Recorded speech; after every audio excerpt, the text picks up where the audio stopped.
ডাকাতের থেকে পেয়েছিলেন বিয়ের প্রস্তাব। ট্রেনের বাথরুমে আটকে রাখা হয়েছিল 20 মিনিট, কিন্তু কে ডাকাত আর কে ভালো মানুষ তা বুঝতেই পারেননি। ইমপ্রেস হয়েছিলেন ডাকাতদের দেখেই। অভিনেত্রী রিমঝিম মিত্র কখনো পর্দায় নায়িকাদের ঘর ভাঙছেন, তো কখনো একদম নিবাট ভালো মানুষ।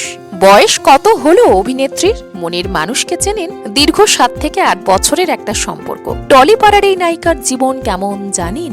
কেন সম্পর্ক ভেঙেছিল দেখুন। বাংলার বিনোদন জগতের উজ্জ্বল নক্ষত্র তিনি। প্রায় 2 দশক হয়ে গিয়েছে একের পর এক বাংলা সিরিয়ালে অভিনয় করছেন। বড় পর্দার পাশাপাশি একাধিক টেলিফিল্মেও দেখা গিয়েছে, কিন্তু অধিকাংশ ক্ষেত্রেই তিনি থাকেন নেগেটিভ চরিত্রে, অর্থাৎ খলনায়িকা, যেটা তার কাছে ভীষণ চ্যালেঞ্জিং। প্রথম কাজ ছিল রবি ওঝার সঙ্গে এক আকাশের নিচে।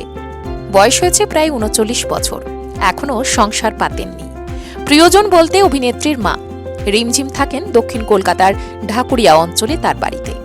শুধু অভিনয় নয়, নাচেও ভীষণ পারদর্শী। মমতা শঙ্করের ব্যালেট ট্রুপে নিয়মিত নৃত্য পরিবেশন করতেন। তখন রিমঝিমের কিশোরী বয়স, সবেমাত্র ছেলেদের দেখে মোহিত হচ্ছেন। ঝাড়খণ্ডে গিয়েছিলেন নাচের অনুষ্ঠান করতে।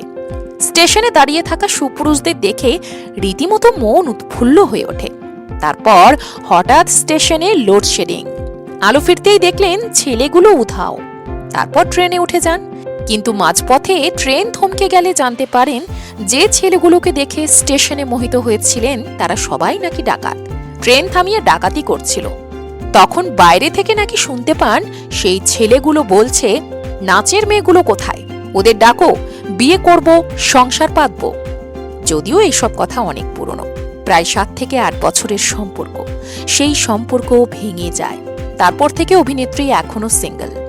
মনে করেন একটা সম্পর্ক মানে সময়ের চেয়েও বেশি আবেগ জড়িয়ে। তার প্রাক্তন প্রেমিকের স্থায়ী সম্পর্কে নাকি আপত্তি ছিল, আর সেই কারণেই ভাঙে এত বছরের সম্পর্ক। অভিনেত্রী নিজেকে সময় দিতে ভালোবাসেন। কখনো কখনো কাজ থেকে নিয়ে নেন লম্বা ব্রেক। তিনি মনে করেন ইন্ডাস্ট্রিতে প্রলোভনে পা দেওয়ার হাতছানিটা একটু বেশি, হয়তো গ্ল্যামার ইন্ডাস্ট্রি বলে। অনেক নতুন ছেলেমেয়ে আছে একটা সিরিয়ালের খ্যাতি পেয়ে গিয়ে শো করছে, আরো অনেক কিছুই করছে, কিন্তু অভিনয়টা তো আগে। এটা নিয়ে পড়াশোনা না থাকলে তো মুশকিল। সেগুলো অনেকের মধ্যেই মাঝে মাঝে মিসিং দেখেন। আচ্ছা, রিমঝিমের অভিনয় আপনাদের কেমন লাগে? পজিটিভ নাকি নেগেটিভ? কোন চরিত্রে অভিনেত্রী বেশি সুচারু? ঝটপট লিখে ফেলুন কমেন্টে।